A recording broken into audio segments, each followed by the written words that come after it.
TGIS. Thank God it's Shabbos. A little thought on the Parsha to bring with you for your Shabbos. So we know that this week's Parsha talks about the animals that are kosher and not kosher, and it talks also about fish. And famously, we know that the Torah says that in order for an animal to be kosher, for a fish to be kosher, it needs to have fins and scales. Well, guess what? The Talmud gives us another way to know if the fish is kosher. Even if it has fins and scales, you can't always tell. So the Talmud says if you see a fish swimming upstream, you know that it's kosher. What's the message there? What's the deeper message? So the Jewish people are compared to fish. In fact, Jacob, our patriarch, blesses his grandchildren and thereby all the Jewish people. V'yidgu larov b'kerev haaretz. We should become like fish on the earth. So what does it mean?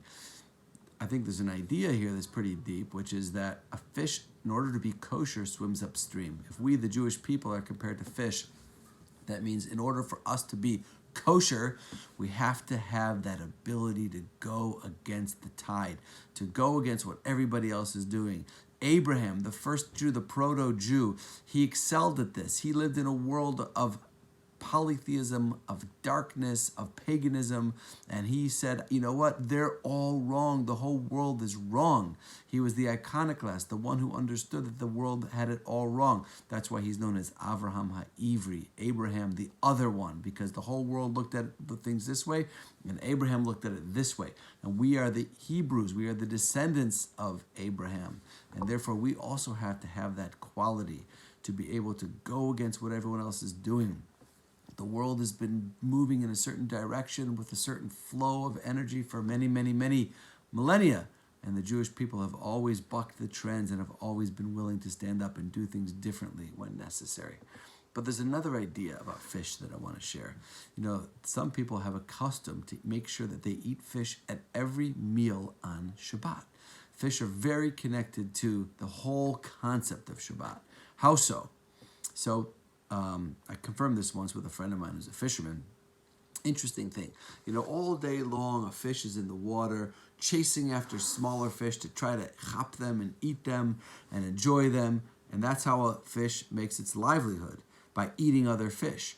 But interestingly, when you cut open a fish, you'll notice that the direction that the majority of the fish inside the other fish, the smaller fish that are inside the bigger fish, are not in the direction that you would expect them facing. They're actually facing head in, which means that even though the fish all day long is going around the water looking for other fish to grab from behind, the truth is what really sustains the fish are not the fish that it's able to catch, but the fish that just happen to swim into its mouth.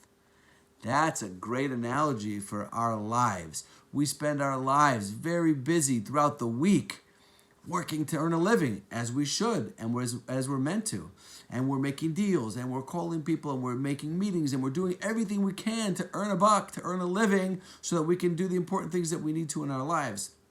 But we have to realize that just like the fish, that's not really what sustains us. What really sustains us is that which Hashem provides for us and gives to us without us even knowing or asking for it.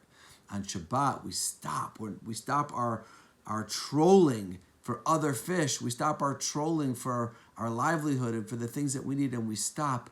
And then all of a sudden we're sustained by Hashem's loving kindness, by the fish, quote unquote, or so to speak, that swim into our mouths without us even trying.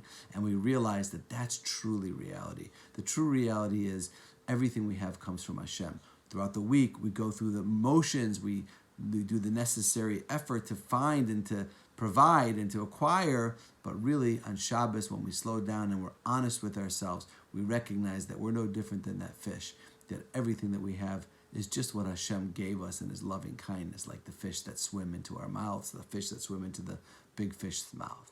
That's an idea, and that's one of the reasons why some people have a tradition to eat fish on Shabbos. So 2 thoughts about fish for this week's Parsha, and everybody should have a wonderful Shabbos. Shabbat Shalom.